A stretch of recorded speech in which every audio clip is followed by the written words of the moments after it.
Subscribe now and press the bell icon. Never miss an update.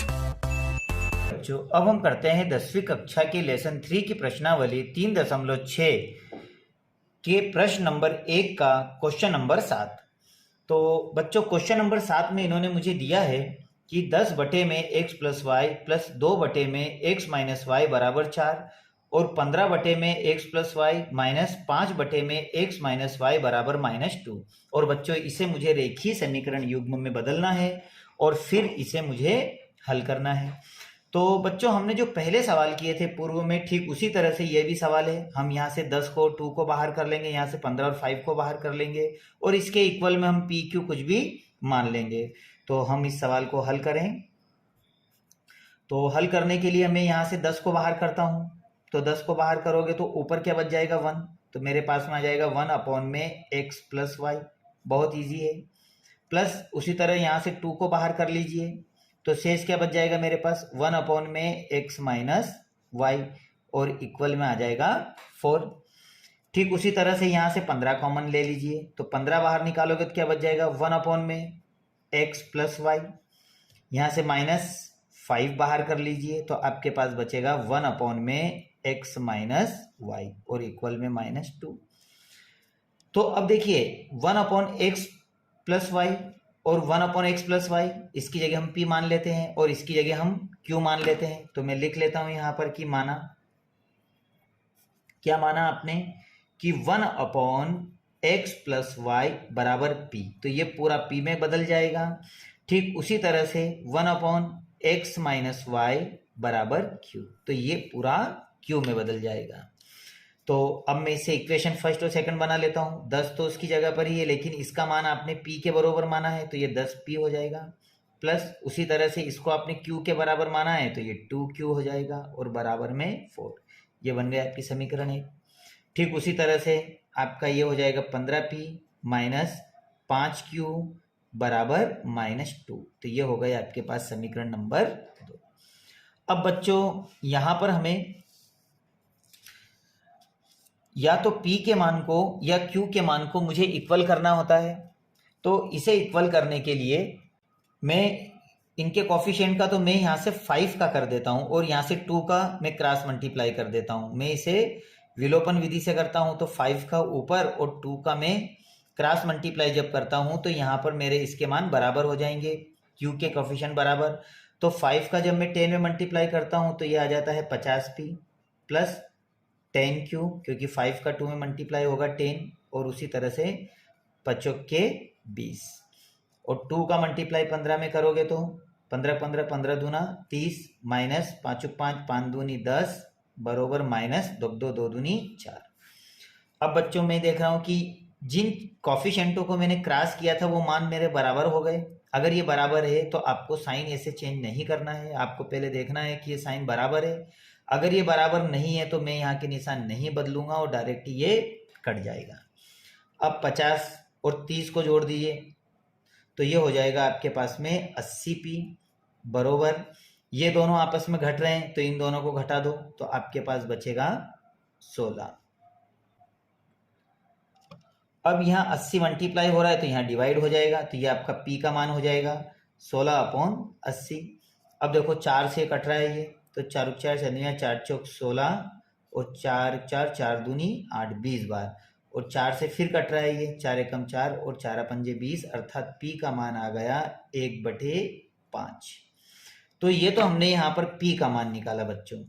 अब हम q का मान निकालेंगे तो p का मान हम कहाँ रख देते हैं समीकरण नंबर 1 में। तो मैं लिख देता हूं यहाँ पर कि p का मान समीकरण 1 में रखने पर। तो बच्चों, समीकरण 1 आप उतार लीजिए तो समीकरण 1 है आपके पास में 10p प्लस 2q बराबर 4। अब इसमें जहां पे भी हमारे पास में p आया है वहां मुझे क्या लिखना है 1/5, क्योंकि आपने p का मान निकाला है। हम यहाँ लिखेंगे 10 मल्टीप्लाई p का मान क्या है हमारे पास 1/5 प्लस 2q बराबर 4। अब देखो 5 से 10 कट रहा है, 5 5 5 दूनी 10, तो हमारे पास क्या बचेगा 2 प्लस 2q बराबर 4। 2 का पक्षांतरण कर दीजिए तो हमारे पास में होगा 2q बराबर 4 - 2 अब ये 2 यहाँ पे मल्टीप्लाई हो रहा है, यहाँ डिवाइड हो जाएगा, तो q बराबर 4 में से 2 जाएंगे तो 2 अपॉन में 2 और 2 से 2 कैंसिल, तो q का मान आ गया 1 और p का मान आपने क्या निकाला था 1/5। तो ये आपके p के और q के मान है, लेकिन आपका ये आंसर नहीं है क्योंकि जो आपने माना था वहाँ पर आपको वापस मान रखना पड़ेगा। तो ये लिखा हमने यहाँ की माना था, हमने माना था यहाँ पर कि 1 में x प्लस वाई बराबर p, और उसी तरह से 1 में x माइनस वाई बराबर q।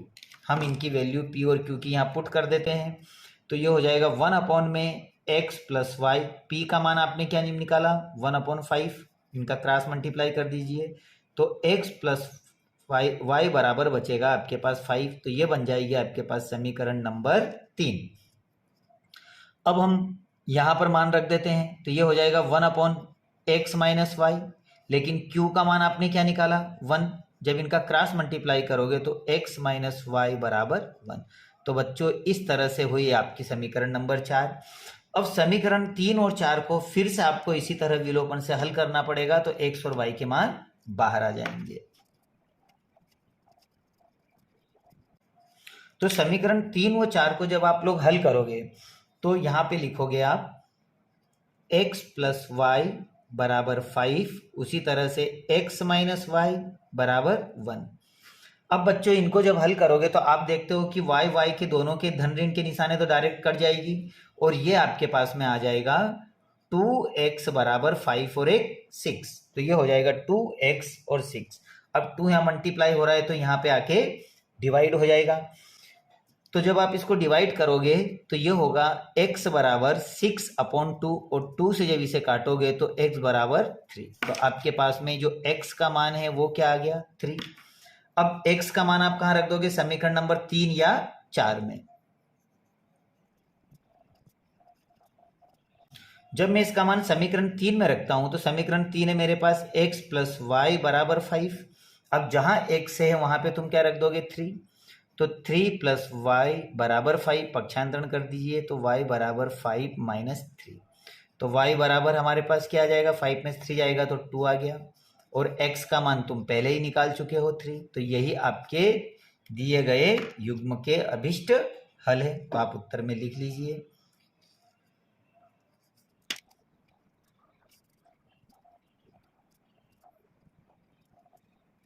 और यही आपका आंसर है। ये सवाल हमने काफ़ी इजी तरीके से किया है।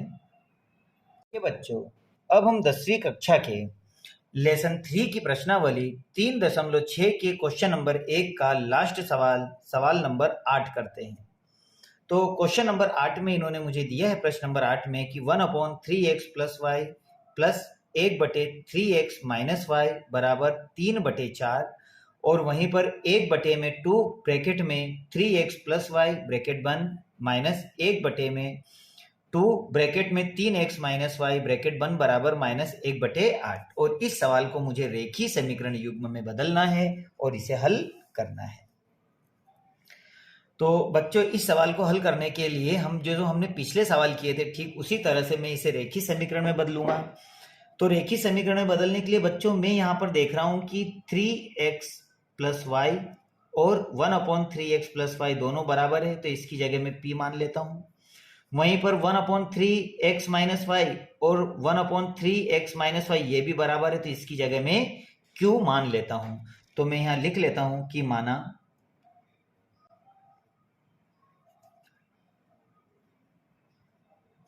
1/3x प्लस वाई बराबर p हो गया। वहीं पर 1/3x माइनस वाई बराबर q हो गया। तो अब बच्चों हमें पता है कि ये पूरी संख्या हमारी p में कन्वर्ट हो जाएगी और ये पूरी संख्या हमारी q में। तो पहले मैं इसको कन्वर्ट कर लेता हूँ। तो पहले इसको हल करने के बाद मैं इसको हल करूँगा, तो पहले इसे देखिए। तो इसे मैं लिख लेता हूँ यहाँ पर p प्लस ये आपका पास में हो जाएगा q बराबर हो जाएगा 3/4। तो हमने इसको पी क्यू के रूप में बदल लिया। लेकिन देखो बच्चों, यहाँ बटे में अगर 4 है तो आप इसे हटा लीजिए ताकि सवाल हमारा इजी हो जाए। तो इस 4 का गुणा मैं यहाँ भी कर देता हूँ और यहाँ भी कर देता हूँ। तो इस 4 का गुणा मैं यहाँ करता हूँ तो ये हो जाएगा मेरे पास 4p प्लस 4q बराबर 3। तो बच्चों ये हो गई मेरे पास समीकरण नंबर 1। अब ठीक उसी तरह इसको भी मैं पी क्यू में कन्वर्ट करके समीकरण 2 बना लूंगा। तो ये तो लिखा मैंने यहाँ पर 1/3x प्लस वाई का मान मेरे पास p है तो मैंने लिख दिया p। लेकिन बच्चों यहाँ बटे में 2 है तो ये 2 भी यहाँ आ जाएगा, माइनस उसी तरह से इसका जो मान है वो किस में कन्वर्ट हो जाएगा हमारे पास q में। लेकिन इसके बटे में भी 2 है तो यहाँ भी 2 हो जाएगा और मेरे पास में आ जाएगा -1/8। सबसे पहले तो आप इन दोनों का एलसीएम लीजिए और एलसीएम जब लोगे आप तो एलसीएम हो गया हमारे पास 2। एलसीएम होने के बाद ये क्रॉस मल्टीप्लाई नहीं करेगा क्योंकि एलसीएम सेम है। तो ये हो जाएगा p माइनस क्यू बराबर -1/8। तो हम देख रहे हैं कि 2 से 8 4 बार डिवाइड हो रहा है। तो अब हम क्या करेंगे, ये जो 4 बचा है इसका p और q में हम मल्टीप्लाई कर देंगे तो ये हो जाएगा 4p माइनस 4q बराबर -1। तो ये बन जाएगी आपकी समीकरण नंबर 2। देखो बच्चों, हमने बहुत आसानी से समीकरण नंबर 2 बना ली है। अब समीकरण 1 और 2 को हम विलोपन विधि से हल करते हैं।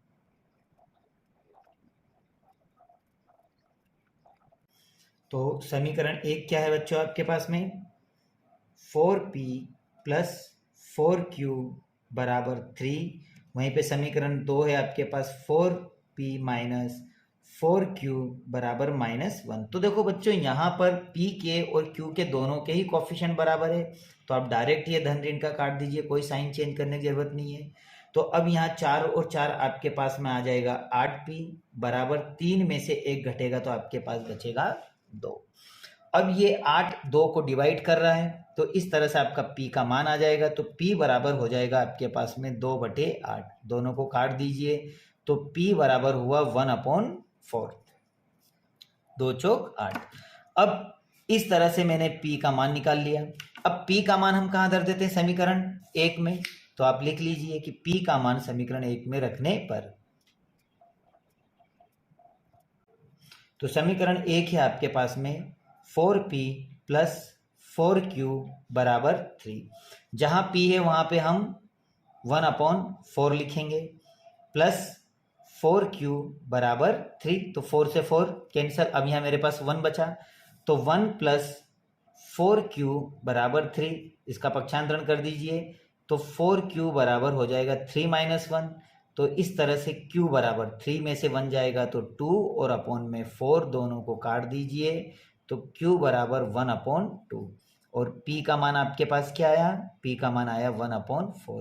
तो इस तरह से हमने दोनों आंसर यहाँ पर बड़े आसानी से निकाल दिए।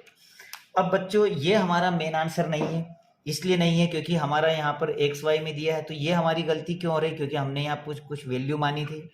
तो जो चीज़ आपने मानी थी वहाँ पर इसके मान वापस रख दीजिए। तो आपने यहाँ पर माना था, आपने क्या माना था बच्चों, आपने माना था कि 1/3x प्लस वाई बराबर आपने p माना था। वहीं पर आपने 1/3x माइनस वाई बराबर आपने q माना था। अब हम p q की वैल्यू यहाँ पुट कर देंगे तो 1/3x प्लस वाई बराबर p का मान आपने क्या निकाला, तो p का मान आपका 1/4 है तो आप 1/4 रख दीजिए, वही क्रॉस मल्टीप्लाई। तो 3x प्लस वाई बराबर 4 एकम 4। तो यह बन जाएगी आपकी समीकरण नंबर 3, जैसे हमारे पिछले सवाल में हुआ था ठीक वैसे ही। अब इस यहाँ पे मान रख दीजिए तो 1/3x माइनस वाई बराबर q का मान आपने क्या निकाला 1/2, तो आप 1/2 रख दीजिए, वही क्रॉस मल्टीप्लाई। तो 3x माइनस वाई बराबर 2। तो ये हो जाएगी आपके पास समीकरण नंबर 4। अब बच्चों, समीकरण 3 और 4 को हमें फिर से विलोपन विधि से हल करना होगा। और जब मैं इसको विलोपन से हल करूंगा तो देखो क्या आता है, आप लिख लीजिए यहाँ पर।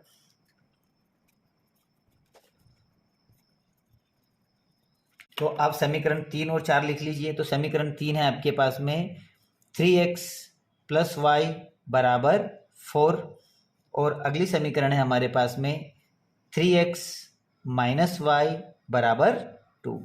अब यहाँ पे भी बच्चों मुझे क्रॉस मल्टीप्लाई करने की जरूरत नहीं है, क्योंकि y के कोफिशिएंट बराबर है और धन ऋण में आप डायरेक्ट काट दीजिए। 3 और 3 आपके पास होगा 6x बराबर 4 और 2 हो जाएंगे 6, भाग लगा दीजिए तो x बराबर 6/6, 6 से 6 कटेगा तो x का मान आ गया 1। तो आपने बहुत आसानी से बच्चों x का मान निकाल लिया। अब x का मान आप कहाँ रख लोगे? समीकरण 3 में। तो समीकरण 3 है हमारे पास में 3x प्लस वाई बराबर 4। जहाँ x आया वहाँ पे आप क्या लिखोगे बच्चों? 1, क्योंकि x का मान 1 निकाला आपने, प्लस वाई बराबर 4। तो मल्टीप्लाई क्या हो जाएगा? 3 प्लस वाई बराबर 4, तो y बराबर 4 माइनस 3। तो y का मान 4 में से 3 गया तो 1, तो y का मान भी 1 और x का मान भी 1। तो आप बोल सकते हो कि समीकरणों के अभिष्ट मान आपके क्या आएंगे? x बराबर 1 और y बराबर 1। तो यही आपका आंसर है। तो आप बड़े आराम से इसे लिख लें। सवाल बहुत इजी हमने किए हैं। अब हम अगले प्रश्न में मिलेंगे। Subscribe now and press the bell icon. Never miss an update.